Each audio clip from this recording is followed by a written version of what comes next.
Ya, jelang pesta demokrasi melalui Pilkada serentak 2024 yang melibatkan berbagai daerah termasuk DKI Jakarta, ini menjadi momen kita bersama. Ini adalah Pilkada serentak menjadi pesta bersama. Pilkada ini ya membuat kita untuk dapat memilih siapa pimpinan daerah favorit kita yang mampu mewujudkan harapan bersama dalam membangun atau pembangunan dan kesejahteraan. Lalu bagaimana persiapan pengamanan pilkada untuk wilayah DKI Jakarta? Untuk mengetahui lebih lanjut telah hadir bersama kita ada Kasubdit Penmas Bithumas Polda Metro Jaya, ada Kompol Bambang Askar Sodik. Selamat petang Mas Bambang, terima kasih sekali sudah hadir di studio kita. Mas Bambang, ini selamat petang. Ini merupakan 3 hari masa tenang. Saya merasakan lepas dari hiruk pikuk Mas, dari masa kampanye 2 bulan. Rasanya nyaman melihat jalan raya sudah bersih begitu ya. Tidak ada lagi perangkat-perangkat kampanye. Nah, deg-degan juga kemudian antusias untuk melakukan hak pilih besok. Kira-kira kalau dari teman-teman di Humas PMJ sendiri, apa yang bisa dilakukan untuk membuat rasa aman, rasa nyaman kepada warga DKI untuk menggunakan hak suaranya esok hari? Baik, terima kasih Mas. Jadi pilkada ini adalah momentum penting ya dalam kehidupan berdemokrasi di Indonesia. Tentunya menjadi pertaruhan bagi kami dari kepolisian untuk bagaimana menciptakan pilkada yang aman dan damai.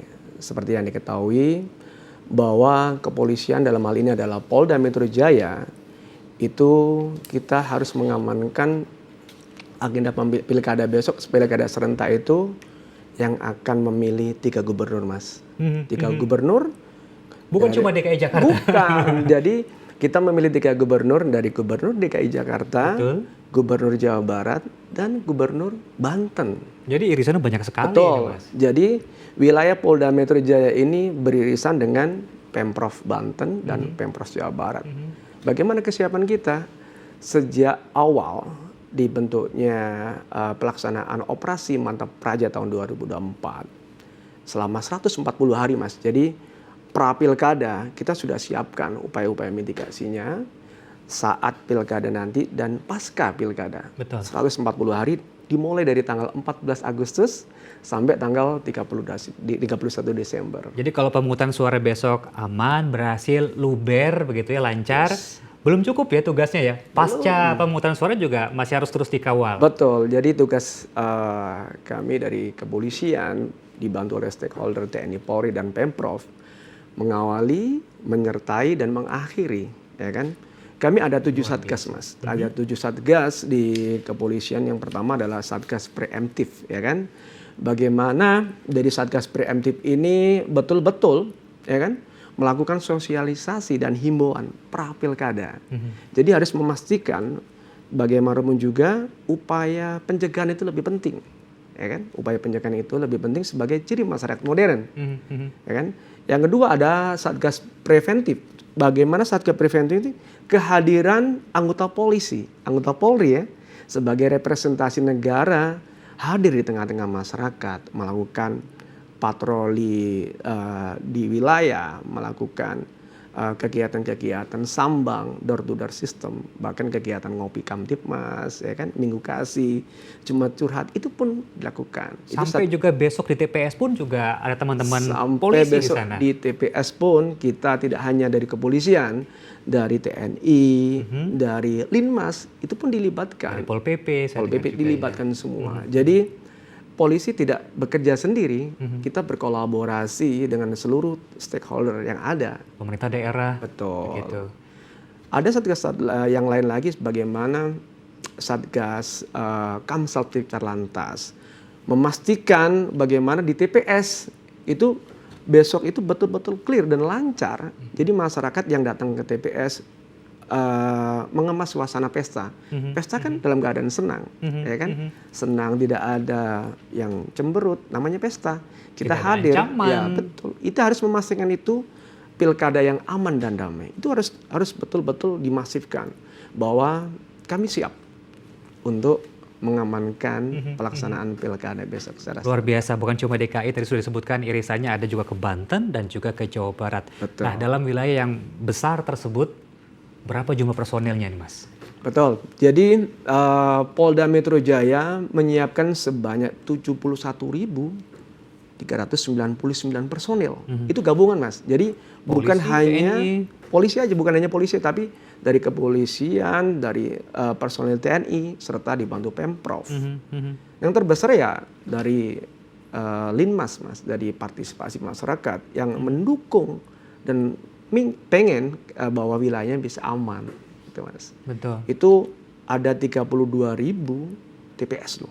32.000. 32.570 TPS. Betul, untuk wilayah di DKI dan juga Betul. sekitarnya. Wilayah hukum di bawah PMJ tadi. Betul, betul. Tadi Mas Omong sudah cerita bahwa pengamanan ini luar biasa, mulai dari pra, pada saat pesta perhelatan dan juga pasca. Betul. Pada saat pestanya esok hari, ini pengamanan juga bahkan ada ibaratnya yang duduk bareng di TPS begitu ya. Nah, betul. kira-kira bagaimana strategi yang dilakukan, bagaimana protokol pengamanan di TPS supaya masyarakat lagi-lagi aman, terutama untuk TPS yang sudah dicatat ada yang menjadi rawan begitu, Mas. Betul.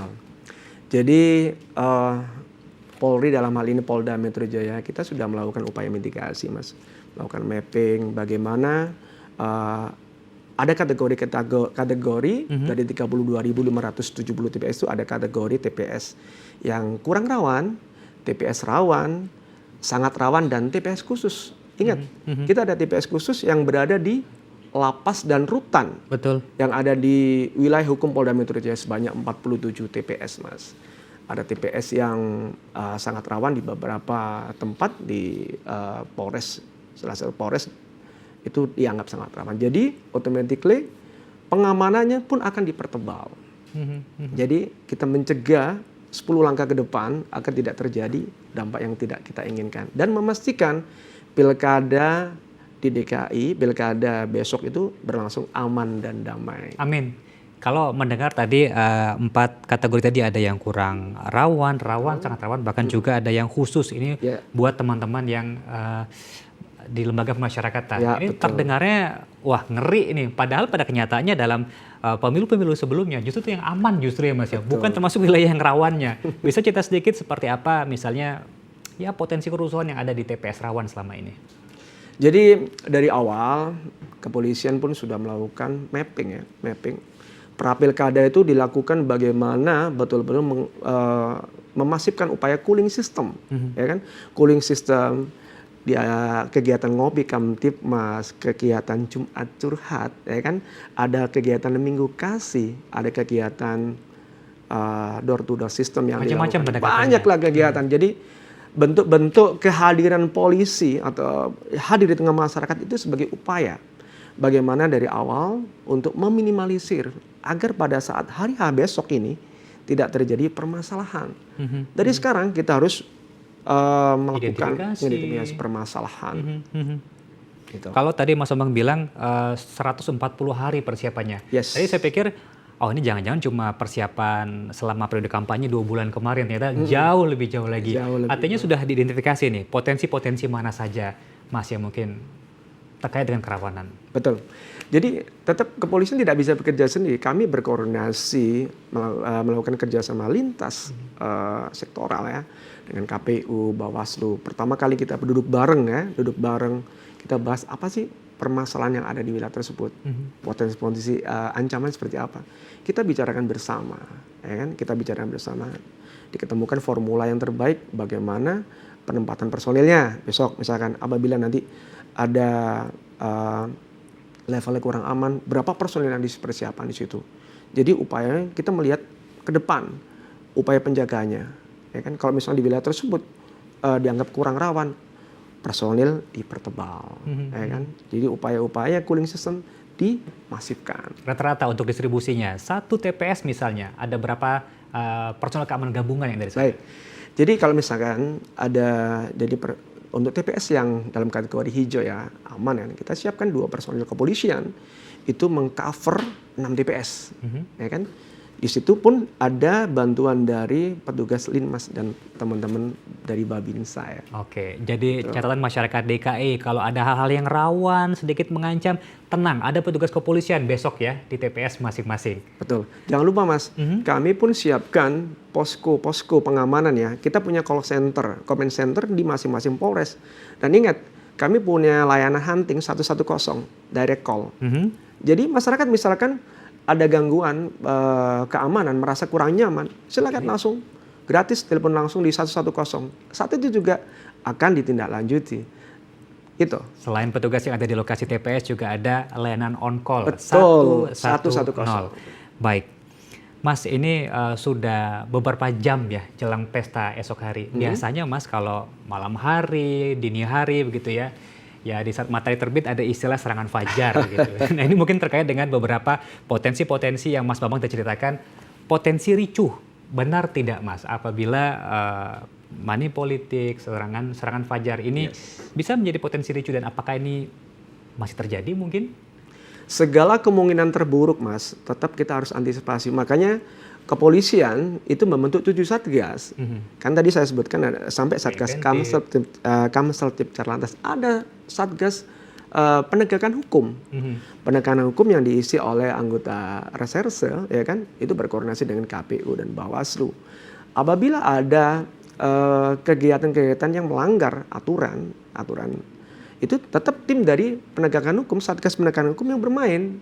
Ya kan, jangan coba-coba misalkan ada serangan fajar, kita mendapat informasi, tim Gakum, Satgas Gakum akan melakukan upaya represi.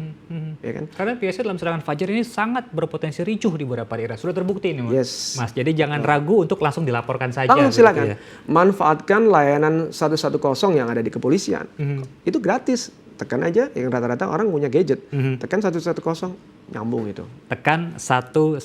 Ini menarik sekali pemirsa bahwa segitu tanggapnya teman-teman kepolisian yang sudah bekerjasama dengan aparat terkait ya, Linmas, TNI dan juga pemerintah daerah lainnya. Kita akan lanjutkan pembahasan terkait dengan pengamanan Pilkada serentak 2024 khusus untuk wilayah DKI Jakarta